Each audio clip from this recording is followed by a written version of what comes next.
Hello friends, welcome to my channel home science insights. मैं आप सभी का अपने चैनल होम साइंस इनसाइट्स में बहुत-बहुत स्वागत करती हूँ। आज की बहुत ही रिक्वेस्टेड वीडियो रहने वाली है which will be DSSB TGT PGT domestic science slash home science.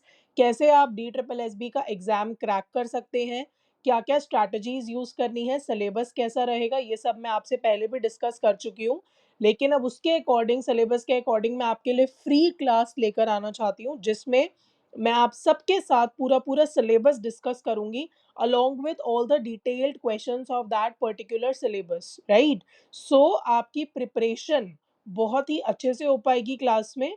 और ये बहुत ही रिक्वेस्टेड वीडियो था मेरे चैनल पे। I have received huge amount of comments ma'am to start taking classes for the exam, ताकि आप सब एग्ज़ाम क्लियर कर पाएँ और आगे DSSB के बाद गवर्नमेंट टीचर बन पाएँ। तो चलिए शुरू करते हैं आज की पहली क्लास। और मैं बहुत खुश होंगी अगर आप सब मेरी क्लास देख के इसको शेयर करते हैं, लाइक करते हैं और सब्सक्राइब करते हैं मेरे चैनल को, ताकि मैं नेक्स्ट क्लास भी बहुत जल्दी आपके लिए लेकर आ पाऊँ। तो चलिए फिर शुरू करते हैं आज की क्लास और शुरू करते हैं फर्स्ट क्लास। तो पहला जो चैप्टर रहेगा वो रहेगा हमारा इंट्रोडक्शन टू होम साइंस। इसमें आपको ये ध्यान रखना है कि आपका जो पहला स्क्रीन पे चैप्टर रहेगा वो रहेगा इंट्रोडक्शन टू होम साइंस। ये आज हमारी रहेगी क्लास 1। तो देखिए, अब यहाँ पे मैं आपसे कुछ डिस्कस करना चाहती हूँ कि कॉन्सेप्ट और स्कोप क्या है जो होम साइंस एजुकेशन का या फिर रिसर्च वर्क का स्कोप है। तो बहुत ही ध्यान से आप सब स्क्रीन पे देख सकते हैं कि मैंने यहाँ पे आपके साथ स्क्रीन शेयर करी है, जिसमें सारे नोट्स मिलेंगे आपको। ये पीडीएफ मैं आपको बिल्कुल फ्री ऑफ कॉस्ट प्रोवाइड करा दूँगी। इसी लिंक के नीचे आप इस पीडीएफ को डाउनलोड कर सकते हैं और इसी वीडियो के नीचे आपको ये लिंक मिल जाएगा। तो पहला बात करते हैं concept and scope of home science. Basically जो कॉन्सेप्ट है होम साइंस का और उसका फ्यूचर स्कोप है क्या? ये बहुत इंपॉर्टेंट टॉपिक है जहाँ से क्वेश्चन डेफिनेटली बन सकता है। तो चलिए बात करते हैं फर्स्ट स्टेप की। Focus on holistic wellness. Home science का मतलब ही है कि होलिस्टिक वेलनेस पे फोकस करना, ताकि आपकी इमोशनल, मेंटल, सोशल और फिजिकल वेलबींग पे फोकस किया जाए। दूसरी चीज़ mindfulness, stress management, emotional intelligence and promote health and happiness. Home science का जो मेजर फोकस रहता है वो ये सारे फैक्टर्स रहते हैं, जो कि आजकल हम बहुत सुनते हैं कि we should do mindful eating. आप क्या खा रहे हैं आपको पता होना चाहिए। आपको स्ट्रेस कैसे मैनेज करना है उसके लिए बहुत सारे पॉडकास्ट आ चुके हैं, राइट? तो ये कॉन्सेप्ट तो काफ़ी पुराना है जो हमारी होम साइंस एजुकेशन से पहले ही आता जा रहा है। दूसरा मैं बात करूँगी न्यूट्रिशन एंड कुलिनरी आर्ट्स। इसमें आप सब देखते हैं कि जो इंक्रीजिंग कंसर्न्स है related to health and sustainability, उसमें बहुत मैसिव शिफ्ट आया है towards nutritious and economical eating. हम सब चाहते हैं कि हमारे बच्चे न्यूट्रिशियस और इकोनॉमिकल ईटिंग को प्रमोट करें। स्कूल की कैंटीन्स में they are very much focusing कि एक बहुत हेल्दी प्लेट ऑफ मील मिल पाए, ताकि बच्चों की हेल्थ बहुत अच्छी रहे। Home science stresses the importance of balanced diet, sustainable food practices, culinary skills to promote healthy eating habits as well as food security. तो होम साइंस का जो मेजर फोकस है वो है ही बैलेंस डाइट पे, सस्टेनेबल फूड प्रैक्टिसेस पे या फिर culinary स्किल्स पे, जिस पे आप घर में ही बच्चों को एक हेल्दी मील प्रिपेयर करके दे सकते हैं। थर्ड फैक्टर रहेगा टेक्नोलॉजी इंटीग्रेशन। आप सब जानते हैं कि टेक्नोलॉजी का हमारे घर में कितना रोल है कि आप यहाँ पे बैठ के मेरे साथ ऑनलाइन प्रिपरेशन कर पा रहे हैं, राइट? तो इससे बहुत कम्युनिकेशन और हाउस होल्ड मैनेजमेंट तक चीज़ें पहुँच पा रही हैं। It includes digital literacy. हम सब डिजिटली लिटरेट हो चुके हैं, जैसे स्मार्टफोन टेक्नोलॉजी। आप सब वीडियो बनाना जानते हैं, आप सब बच्चे बहुत समझदार हैं। आप सबको टेक्नोलॉजी के पूरे बेनिफिट्स उठाने का फ़ायदा पता है, right? Smart home technology, efficient time management, so ये बहुत सारे फीचर्स हैं जो एक इम्पॉर्टेंट रोल प्ले करते हैं। उसके बाद मैं बात करूँगी सस्टेनेबल लिविंग की। सस्टेनेबल लिविंग पे जो फ़ोकस रहता है, वो रहता है हमारा eco friendly practices, waste management, energy dependence और एनवायरमेंटली रिस्पॉन्सिबल लाइफ़स्टाइल। ये सब आरएम से रिलेटेड है, रिसोर्स मैनेजमेंट जो एक ब्रांच है होम साइंस की, जो फ़ोकस करती है सस्टेनेबल लिविंग पे, सस्टेनेबल मैनेजमेंट पे, जिसमें हम एनवायरनमेंट का भी ध्यान रख के अपने रिसोर्सेज़ को यूज़ करके कुछ बेटर और बेनिफिशियल करते हैं फॉर द एनवायरनमेंट। नेक्स्ट रहेगा लाइफ स्किल डेवलपमेंट, जिसके अंदर आप कल्चरल अवेयरनेस के बारे में बात करते हैं। आपकी इंडिपेंडेंट लिविंग और फाइनेंशियल लिटरेसी बहुत इंपॉर्टेंट है आजकल। बिना विमेन, अगर कोई विमेन फाइनेंशियली इंडिपेंडेंट नहीं है, so that is a problem for her, right? उसके बिना आजकल कोई भी लड़की हो या लड़का हो आगे, हम देखते हैं कि उसके बिना काम नहीं चल सकता। So financial independence is definitely important for both the parties, either male और फीमेल। नेक्स्ट मैं बात करना चाहूँगी cultural diversity and inclusivity. Multi cultural background है हम सबका, हम सबका कल्चरल स्ट्रक्चर है, जिसमें हम cultural sensitivity, inclusivity, adaptation of traditional practices, आप सब देख रहे हैं कि आजकल हमारी हर्ब्स कितनी ज़्यादा ट्रेंड में चल रही है। जो भी हमारी घर का होममेड फूड है, it is a best anti therapy for anything. It can kill all the micro organisms and it would be best suited for our home cooked meals. चाहे हमारा स्टेपल फूड है, चाहे आप नॉर्थ इंडियन है, चाहे South Indian है। So this is the impact of cultural diversity and you are including that as well as in the multi cultural society. Next रहेगा research and innovation. Research और innovation में भी हमारी country और बहुत अपॉर्चुनिटीज़ हैं। Research and innovation में आप बिल्कुल जा सकते हैं। आप सबके साथ मैंने अभी नेट के एग्ज़ाम की डेट शीट शेयर की थी। जिन भी स्टूडेंट्स ने नेट के लिए अप्लाई किया है, डेफिनेटली अगर वो असिस्टेंट प्रोफेसर की स्कॉलरशिप के लिए अप्लाई करते हैं, जेआरएफ के लिए अप्लाई करते हैं, तो वो आगे रिसर्च में भी जा सकते हैं। अब मैं कुछ बात करूंगी कि हिस्टोरिकल पर्सपेक्टिव्स क्या हैं होम साइंस के, मतलब हिस्ट्री से हमें क्या मिला है। लेट 19th सेंचुरी जो होम साइंस की फील्ड है, that was taken shape in Europe and north America. देखिए, दो कंट्रीज का बहुत बड़ा हाथ है।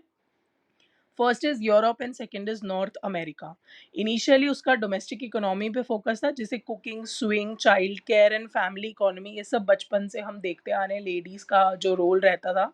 बट उसके बाद वहाँ पे बहुत ही ज़्यादा कल्चरल और एमर्जिंग ट्रेंड आ गया था। अब मैं बात करूँगी कम्युनिटी साइंसेस की। अब होम साइंस को एज अ कम्युनिटी साइंसेस बोला जाता है। पहले it was called as domestic science, right? तो अर्ली 20th सेंचुरी में उसका काफ़ी एक्सपेंशन हुआ है फैमिली लाइफ से रिलेटेड, और फॉर्मल डिसिप्लिन बन गया डिफरेंट कॉलेजेस और यूनिवर्सिटी में। आप सब जानते हैं दिल्ली यूनिवर्सिटी में lady Irwin college and institute of home economics are two top famous colleges for teaching home science. अब मैं बात करूंगी आगे मिड 22 लेट सेंचुरी में, जिसमें बहुत सारे इंटरडिसिप्लिनरी सब्जेक्ट्स को कोलैबोरेट किया जा रहा है। फैमिली डायनामिक्स है, ह्यूमन डेवलपमेंट है, या फिर कंज्यूमर साइंसेज है।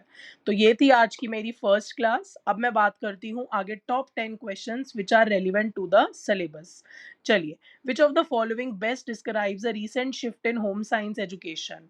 First, focus on traditional cooking and stitching. Second, emphasis on theoretical knowledge only. Third, emphasis on holistical wellness and emotional intelligence. Fourth, focus solely on domestic economy. तो इसका answer बिल्कुल clear है, third answer given है, emphasis on holistic wellness and emotional intelligence. ये questions बहुत important है exam point of view से, 100% आपको एग्जाम में आ सकते हैं। The inclusion of mindfulness, stress management, and emotional intelligence in home science aims to promote physical training, increase scientific experiments, enhance overall health and happiness, या फिर focus on culinary arts। जो हमारा major focus है mindfulness, stress management और emotional intelligence का, that the answer correct answer is C, enhance overall health and wellness। अब मैं बात करती हूँ question number 3। The concept of sustainable food practices in home science is closely linked with। अगर हम बात करते हैं सस्टेनेबल फूड प्रैक्टिसेस की, तो वो किसके साथ लिंक है? High calorie intake, food wastage, balance diet and food security, या फिर एक्सपेंसिव फूड हैबिट्स। तो करेक्ट आंसर क्या हो जाएगा आपका? C, balance diet and food security. Question number 4। The integration of technology in modern science education includes except, इसमें से क्या आंसर है जो नेगेटिव है, जो इंक्लूड नहीं करता? Digital literacy, smart home management, manual record keeping, या फिर टाइम मैनेजमेंट ऐप्स। तो इसका करेक्ट आंसर हो जाएगा manual record keeping. Fifth, which of the following is not a principle of sustainable living in home science? इसमें से कौन सा प्रिंसिपल नहीं है? ध्यान रखिएगा, नेगेटिव क्वेश्चन है। Eco friendly practices, waste management, single use plastic, या फिर एनवायरमेंटल स्टूवर्डशिप। तो इसका करेक्ट आंसर हो जाएगा single use of plastic. Life skill in home science education aims to develop, क्या डेवलप करती है? Industrial machinery skills, cultural awareness, political science knowledge, या फिर ट्रेडिशनल डांस फॉर्म। इसका करेक्ट आंसर हो जाएगा option number B, cultural awareness and financial literacy. What role does home science play in multi cultural society? अगर मैं बात करती हूँ मल्टी कल्चरल सोसाइटी की, तो होम साइंस का वहाँ क्या रोल है? It promotes uniformity, ignore traditional practices, encourage inclusivity and cultural sensitivity, या फिर focus only on Western culture. तो इसका करेक्ट आंसर हो जाएगा encourages inclusivity and cultural sensitivity. Next question रहेगा question number 8. In the context of home science research and innovation helps. Research और innovation किस चीज में हेल्प करता है? Preserve outdated method, avoid scientific processes, develop practical solution for real world issue, या फिर focus solely on academic theory. The correct answer is option number C. Develop practical solutions for real world issue. अब आते हैं question number 9 पे. The discipline of home science began taking the shape in the. कौन से year में home science ने shape लेनी शुरू करी थी? Early 18th century, late 19th century, mid 20th century, या फिर 21st सेंचुरी. अभी हम सब ने पढ़ा था late 19th century. Question number 10 रहेगा. In modern academic technology home science is often referred as domestic art, social work study, community science, या फिर food technology. Community sciences is the correct answer. Question number 11. Which of the following subject was not a part of early home science education. इसमें से क्या है जो early science education का part नहीं था? चाइल्डहुड केयर, स्यूइंग, रोबोटिक्स, या फिर cooking. The correct answer is robotics.